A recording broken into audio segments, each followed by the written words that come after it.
Hello అండి. రేపు వరలక్ష్మి వ్రతం కదా! అందుకే మేము పూలు తీసుకోవడానికి వచ్చాము. మా ఇంటికి దగ్గరలో ఒక తోట ఉంది. అక్కడే పూలు కోసుకొని తీసుకోవచ్చు. రకరకాల పువ్వులున్నాయి. బంతి పువ్వులు, చేమంతి పువ్వులు అన్నీ. సో, వాళ్ళే కోసిస్తారు. లేకపోతే మనమే కోసుకెళ్ళొచ్చు. మేము కూడా ఇక్కడే పూలు తీసుకుందామని వచ్చాము. ఎంత ముద్దుగా ఉన్నాయి కదా! పువ్వులన్నీ ఒకే చోట ఇలా చూడడం నేను కూడా ఫస్ట్ టైమ్. చాలా హ్యాపీగా ఉంది. మా వీధంతా పండక్కలొచ్చేసింది. అరటి గెలలు, పువ్వులు, పళ్ళతో. సో, మేము పువ్వులు తీసుకొని ఇంకా ఇంటికి బయలుదేరాము. నెక్స్ట్ డే మా వరలక్ష్మి అమ్మవారు రెడీ అయ్యారు. ముందుగా వినాయకుడిని అంతా సిద్ధం చేసుకొని, అమ్మవారిని ఇలా అలంకరించుకున్నాను. మా ఇంటి వరలక్ష్మి అమ్మవారు. చూడముచ్చటగా ఉన్నారు కదా! ముందుగా అమ్మవారిని అలంకరించుకొని, పూజకు కావాల్సినవన్నీ ఒక చోట సిద్ధం చేసుకున్నాను.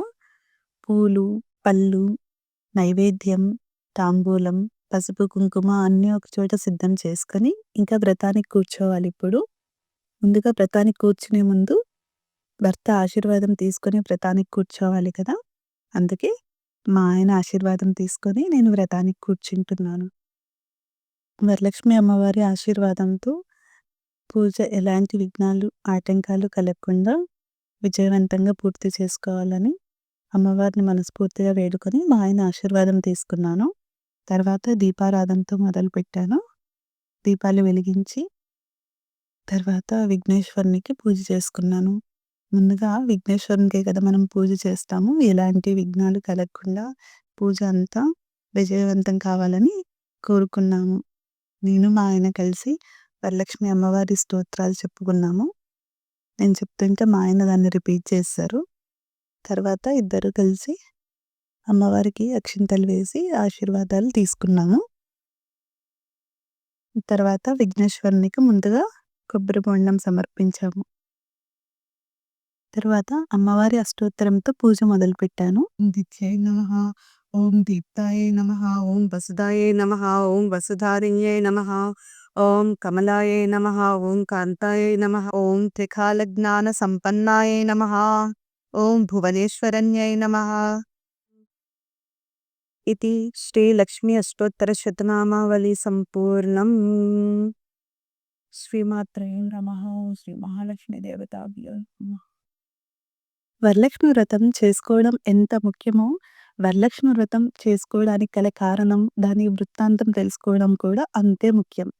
వరలక్ష్మి వ్రత కథ ఏమిటంటే, ప్రాచీన కాలంలో మగధ దేశంలో చారుమతి అనే ఒక సతీ సౌభాగ్యవతి ఉండేది. ఆమె భర్త పేరు శ్రీమంతుడు.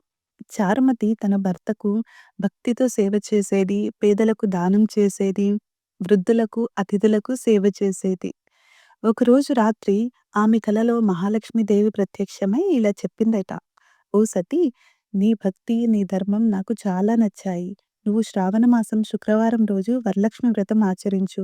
దీనివల్ల నీకు సౌభాగ్యం, ఐశ్వర్యం, ఆరోగ్యం కలుగుతాయి. ఈ వ్రతం వలన పుత్ర పౌత్రాది సౌఖ్యం కలుగుతుంది. ఈ పుణ్యం 7 తరాలకు మేలు చేస్తుంది" అని చెప్పిందట. చారుమతి వెంటనే నిద్ర నుంచి మేలుకొని ఆ కల గురించి తన భర్తకు చెప్పింది.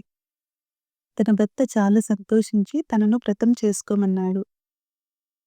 ఈ వ్రతం గురించి చారుమతి తన చుట్టుపక్కల ఉన్న ఆడవాళ్ళతో అందరితో చెప్పి వారిని కూడా వరలక్ష్మి వ్రతం చేసుకోమని చెప్పిందట. వ్రతం రోజు చారుమతి స్నానం చేసి కొత్త బట్టలు వేసుకొని పసుపుతో, కుంకుమతో వరలక్ష్మి అమ్మవారిని అలంకరించి పూజ చేసింది.